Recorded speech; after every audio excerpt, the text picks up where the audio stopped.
So a couple days back, the Oscar nominations were announced, and I don't have a lot to say about the actual nominees themselves, but what I do want to talk about are the movies that probably I think should have been nominated for at least one award. And so here are three movies that I think got snubbed, completely snubbed from the Oscars.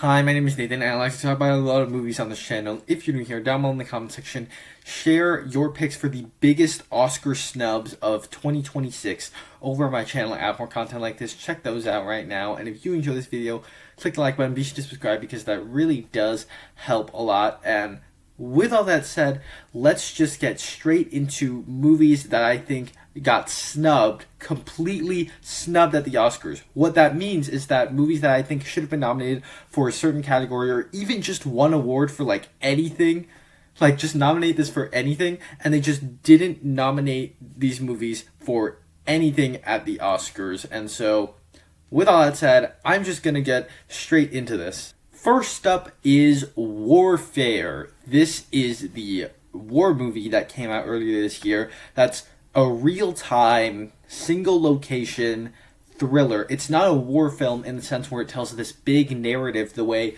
Saving Private Ryan does, the way other war movies do, but it's a war movie that is 90 minutes in real time based on the memories of actual Iraq War veterans, where Ray Mendoza, one of the people present in the events depicted in the film, I believe co-wrote and co-directed the film, and so everything is just meant to immerse you in this 90-minute sequence where people are just trying to escape this building.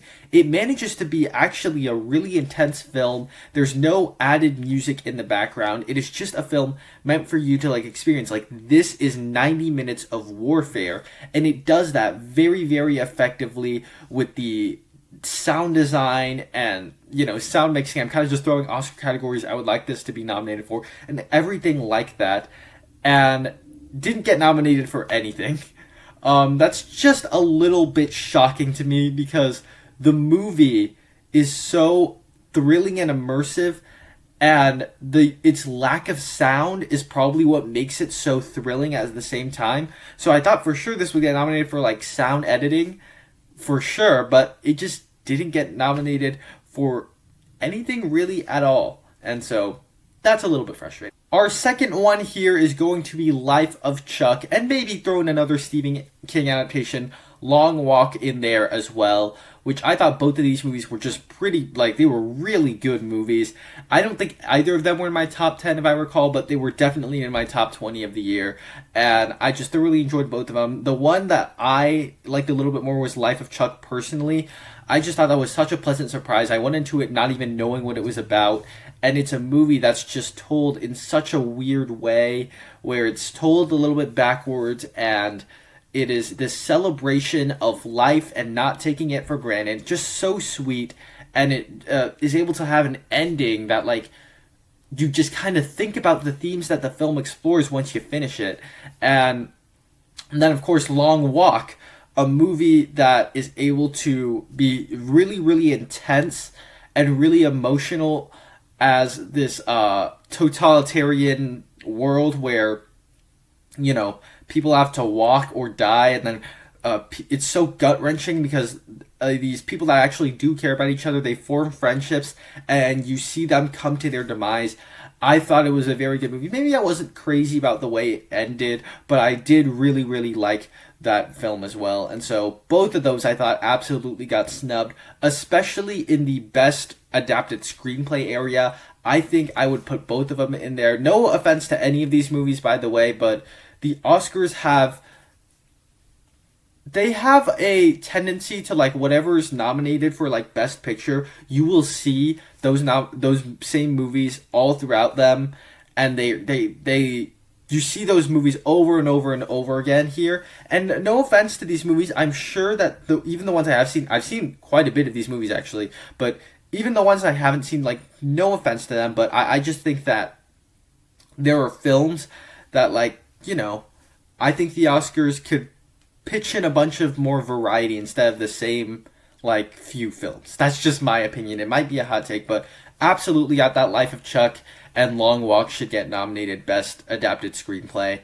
I don't know if, but for me, at the top of the list, No Other Choice. This is a movie I actually watched last week, and I thoroughly enjoyed it. I loved this movie, and because I watched it right before the Oscars were announced, like, I thought for sure this would be getting nominated for a whole bunch of things in here, and it just didn't get nominated for anything.